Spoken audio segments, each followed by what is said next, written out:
Bonsoir à toutes, bonsoir à tous et bonsoir Elisa. Bonsoir. Elisa Sartori, comment ça va? Très bien, merci.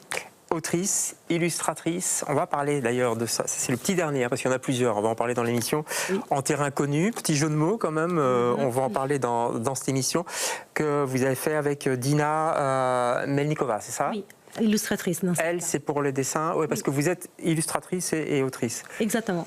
Là, vous avez laissé faire. Oui, j'ai donné mon texte à Dina qui a fait un travail superbe en les mettant en image. Ah ouais, c'est magnifique, c'est une super BD, c'est chez Côte Édition, on va en parler. Avant ça, 3 petites questions si vous voulez bien. Oui. Vous répondez un peu du tac au tac, c'est une tradition dans cette émission. Si vous étiez un animal, vous seriez quoi? Un chat. Ah, je montre, j'en étais sûr,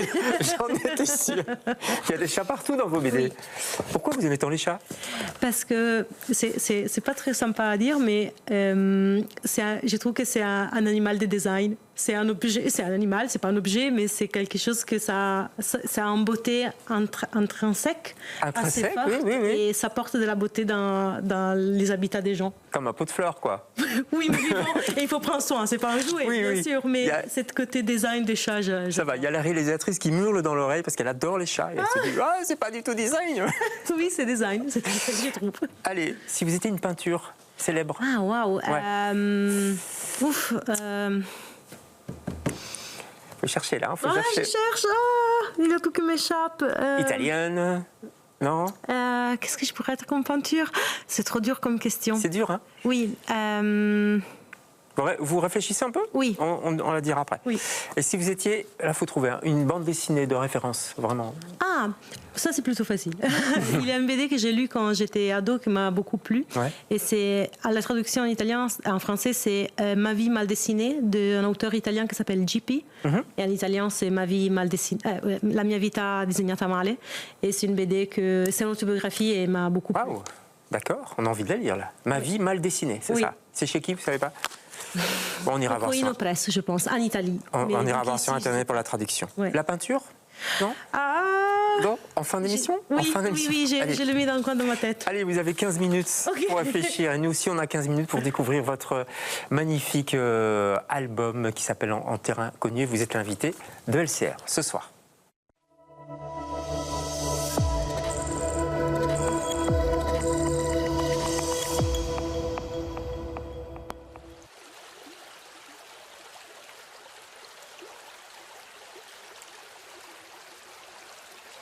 Juste une étincelle au fond des yeux qui rend heureux.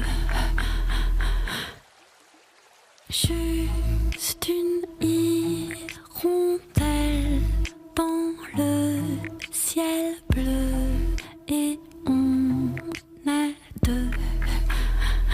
Si tu souris aux anges,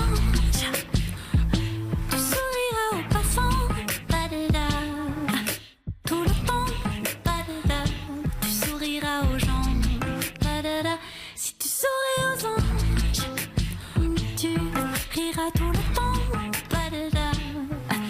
mon enfant, tu souriras aux gens, juste une ritournelle, mon amoureux, et tout est mieux. Juste une balancelle, tu es si belle, je crois en Dieu. Si tu souris aux anges, tu souriras aux passants. Tout le temps, tu souriras aux gens. Si tu souris aux anges, tu riras tout le temps. Mon enfant, tu souriras aux gens. Voilà, Si tu souris aux anges. C'est beau, hein? Comme très, très beau. Extrait c'est un nouvel album de Camille à venir à la rentrée. Si tu souris aux anges, la vie sera peut-être plus légère. Si tu racontes des histoires aussi. Et je crois que vous, c'est ça qui vous habite tout le temps, raconter des histoires. Ça rend la vie plus légère? Disons que pour moi, au moins, c'est vraiment un besoin. J'ai pas beaucoup de choix. Je dois raconter des histoires, je l'ai toujours fait. Pourquoi vous n'avez pas le choix? Il y a plein de gens qui racontent pas l'histoire. Ah oui, mais je suis née comme ça. Si je raconte pas des histoires, je pense que je tomberai malade. J'ai vraiment un besoin de... Je raconte des histoires, je vomis des histoires parfois. J'ai un besoin physique de raconter des histoires. J'ai lu que vous aviez grandi, vous étiez petite en Afrique, votre papa voyageait beaucoup, il était géologue, c'est ça? Oui, et quand vous êtes arrivé à Crémone, enfin près de Crémone en Italie, vous vous ennuyez, alors vous inventez des histoires, c'est ça en fait? Ça c'est une petite blague, parce qu'en effet, à Crémone, il n'y a pas grand-chose à faire. Oh, c'est joli quand même. Oui, c'est joli, mais y vivre, c'est un peu limité. Il n'y a pas beaucoup d'attractions. Mais oui, donc, mais même avant, même en Afrique, même si la vie elle était plus aventureuse là-bas, j'ai raconté tout le temps des histoires et c'était vraiment quelque chose qui me tenait énormément à cœur. Ouais. Alors, il y a des histoires qui reviennent, il y a des thématiques qui reviennent dans votre travail. Ici, voilà, ça parle de...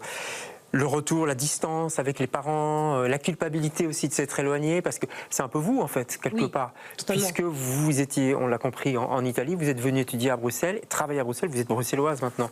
Oui. Et donc il y a ce côté, voilà, je retourne voir les parents, mais je me sens un peu coupable. Oui, et je l'ai écrit après 5 ans que j'habitais ici. Maintenant, ça fait 13 ans, donc c'est un texte que j'ai écrit il y a longtemps. Après, j'ai retravaillé récemment pour le publier. Mais là, je sentais très fort cette sensation parce que c'était vraiment le moment que j'ai pris le choix de rester. Et donc, c'était un peu trahir ma famille, le fait de rester ici et prendre le choix de m'éloigner définitivement. Mes études étaient terminées et c'était clair que je voulais rester. Et donc, il n'y aurait pas de retour définitif là-bas. Et c'était dur pour moi et pour ma famille l'entendre. Mais en même temps, mes parents, c'était les premiers à avoir voyagé beaucoup quand ils étaient... Oui, ils vous ont donné ça quand même un peu. Hein. Donc c'est leur faute. On les salue s'ils nous écoutent sur YouTube, puisque l'émission passe sur YouTube. On va voir un dessin peut-être, Candy, si tu peux l'envoyer, un dessin de... voilà, c'est l'aéroport. Je le montre parce qu'il y a tous les petits détails du voyage. Là, c'est l'attente de l'avion. Vous avez peur de l'avion? Vous décrivez ça je pense que c'est très sain d'avoir peur de l'avion. Donc, pourquoi Pour une voyageuse Ah oui, je prends souvent l'avion, même si c'est pas très bien pour la planète. Pas souvent, mais je prends pour aller visiter ma famille. Et pourquoi c'est sain d'avoir peur de l'avion? Parce que c'est pas très naturel de se retrouver à cette altitude. Il faut avoir confiance à l'inconnu, je pense, non? Et au pilote aussi. Au pilote.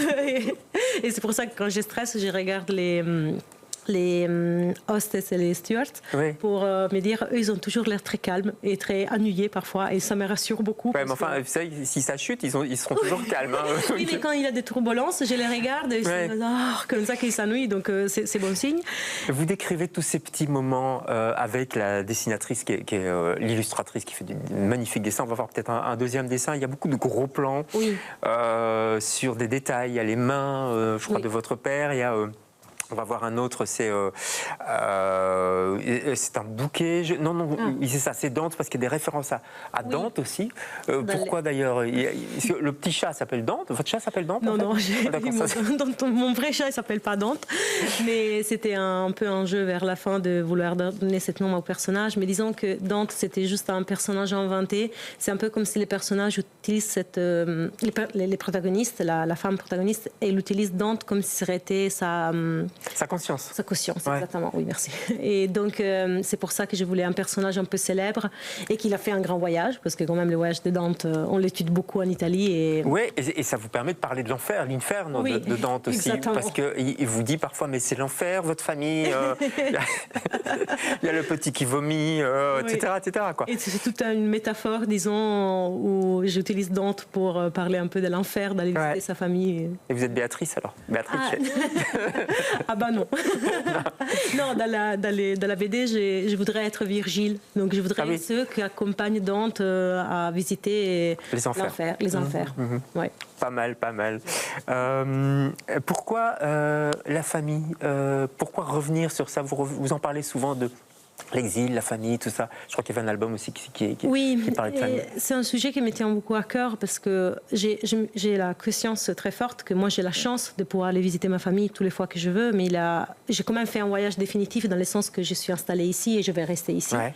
Mais avec cette possibilité de rentrer quand je veux, je suis européenne, j'ai aucun souci. Alors, mais je pense beaucoup aux gens qui n'ont pas la même chance que moi, qui parfois ils font un voyage pour toujours, ou qui peuvent voir leur famille tous les 10 ans, je ne sais pas. Alors, je pense qu'en tout petit, je peux ressentir ce qu'ils ont ressenti. Et donc, j'ai envie de donner la voix à cette sentiment-là, à ça, oui. À l'exil, notamment, quoi, c'est ça? Oui, le fait d'être étranger, l'exil, l'éloignement. Merci, de la famille et de son propre pays. Ouais. Dans mon cas, c'était un choix, mais pas pour tout le monde, c'est un choix. Bien sûr, oui. C'est quoi votre rapport avec la langue française? Que je voudrais qu'elle soit plus facile. Non, mais ça va, franchement. Non, ça fait longtemps que j'habite ici, mais quand je suis arrivée, je ne savais pas du tout parler français. D'accord. Et donc, ça a pris un petit peu de temps parce que je suis dyslexique, donc ça n'a pas simplifié les choses. Ça m'a pris un peu plus de temps que la moyenne disons. Ouais. Mais peu importe, je suis arrivée à les maîtriser suffisamment pour quand même me débrouiller.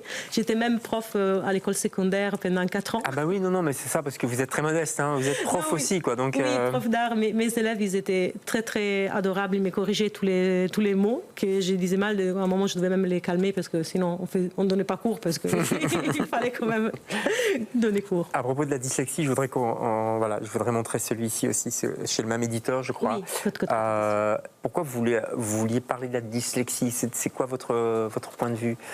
Disons que j'avais envie de raconter un peu mon histoire et c'était quelque chose qui me tenait énormément à cœur.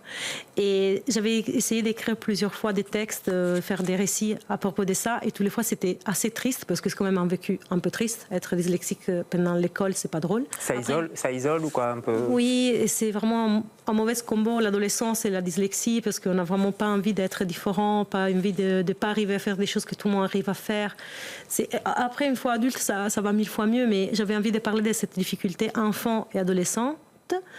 Et voilà, et donc je suis arrivée à les décrire avec une touche de drôle, et c'était vraiment ce que j'ai... C'est ce qu'il fallait. Oui, pour moi, oui, parce que... Je vous conseille vraiment ce livre, en plus graphiquement, parce que là, c'est vous qui avez fait aussi les dessins. Il y a une espèce de recherche très particulière. J'aime bien mêler la photo, les dessins, et je sais qu'ils ont un côté froid, mes illustrations, mais c'est ce que je cherche, parce que dans les textes, au contraire, je cherche d'apporter... C'est ça, c'est un peu le contraire. On va peut-être voir justement se déployer tout ce que vous faites, parce que là, je ne sais pas, c'est votre quantième bande dessinée? Ma première BD. Oui, c'est ça, un roman graphique, comme on dit. Mais bon, c'est une BD. Ouais. Alors, c'est mon 6e, c'est 8e. Ouais, il y a les polytopilins aussi, je connais peu de mots, on vient d'en parler. Déplacement, c'est original aussi, ça c'est celle-ci, avec un mélange de photos, d'archives. Exactement, et des photos que j'ai prises moi-même. Quand je ne trouve pas les photos d'archives qu'il me faut, je suis obligée de les prendre. Ouais. Je préfère les chercher longtemps. Et voilà, donc c'est un livre où j'ai utilisé pas mal de photos de ma famille, ou des photos récupérées dans les marchés aux puces. Voilà, on voit ici par exemple, Déjà, le déplacement, c'est quelque chose quand même qui vous travaille. Hein. Oui, c'est cette idée de... Mais en fait, je parle toujours à partir des vécus, donc des choses que j'ai vécues. Et donc, j'ai changé de pays plusieurs fois dans ma vie.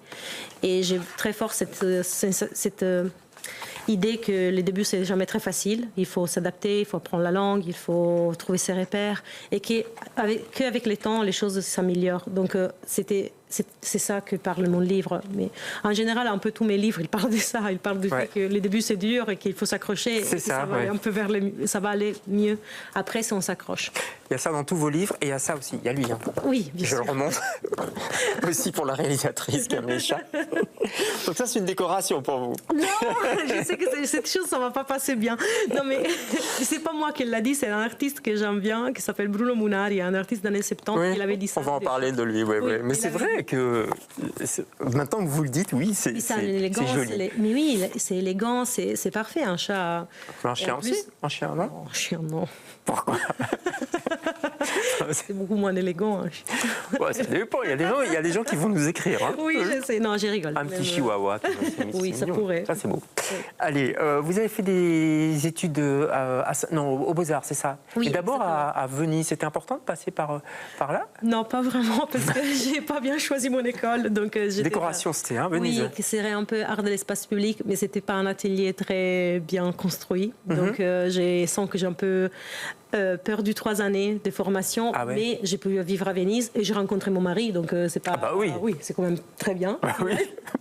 Mais après, quand je suis venue ici, j'ai commencé à étudier à l'Art Baeza, dans l'Académie des Beaux-Arts, dans l'atelier de Ankevi et Bruno Goss, que c'était les profs de BD. Ouais. Et là, j'ai vraiment senti la différence avec une formation vraiment avec le but de nous créer, de nous former à un métier. Donc là, c'était vraiment, on rigolait plus. Et il faut bosser comme ça, et j'ai adoré ça. Allez, on vous conseille vraiment cette bande dessinée. On peut la glisser dans un sac pour partir en voyage, justement. Pour prendre l'avion, ça va vous faire penser à plein de choses qu'on a tous vécues aussi. Et puis les silences aussi par rapport à nos parents, et qu'on va voir les silences embêtés, mais l'amour aussi. Oui. Il y a un mot très touchant. La maman de l'héroïne l'appelle Tesoro. Oui, exactement. Mon trésor, et elle se dit, mais est-ce que tu penses vraiment que je suis encore ton trésor? En fait, c'est ça. Je pense que ça parle aussi, parce que j'avais 25 ans quand j'ai écrit ça, et je pense que c'est aussi les moments où on quitte vraiment les nids, on a terminé nos études, et je pense que tout le monde ressent ça. C'est pas, mais quand on voyage, on les ressent plus fort, parce qu'on voit nos parents vieillir. On sent que nous, on doit vraiment quitter les nids, vraiment, parce qu'on a... À un moment donné, il faut y aller, quoi. Ouais, c'est ça, quoi. Et c'est un peu un moment clé. Ouais. 2 mots très brefs, malheureusement, on n'a plus beaucoup de temps, sur Bruno Murari. Murari, oui, c'est ça. Bruno Munari, c'est un artiste qui a beaucoup influencé mon travail. Ouais. C'est un artiste qui a un peu touché à tout. Il a vraiment... Ah, il est là. Ouais, il est là, près de vous. Il a fait énormément de livres pour la jeunesse, mais il a fait aussi beaucoup d'objets de design. Il a écrit beaucoup d'essais. Il est un peu un génie, vraiment. Et donc, si vous avez envie de découvrir un artiste incroyable, je vous conseille de vous renseigner sur lui et lire des choses qu'il a écrites, parce qu'il a aussi une écriture très accessible à... Allez, d'accord. Oui. Bruno Murani. Non, Bruno Munari. Munari, on ira voir tout ça. Et je crois qu'il a exposé à la Biennale de Venise plusieurs fois. Oui, il a aussi exposé à la Biennale dans les années 80 et tout, mais voilà. En tout cas, en 2026, voici ce qu'il faut lire. Et on salue également votre collègue Dina, qui a fait des magnifiques dessins. Merci beaucoup d'être passé chez nous. C'est chez Côte Édition, je le dis parce que c'est une très chouette maison d'édition. Oui, absolument. Voilà, merci beaucoup. Merci. C'était un plaisir de vous recevoir. Nous, on se retrouve demain avec d'autres invités. Bonsoir.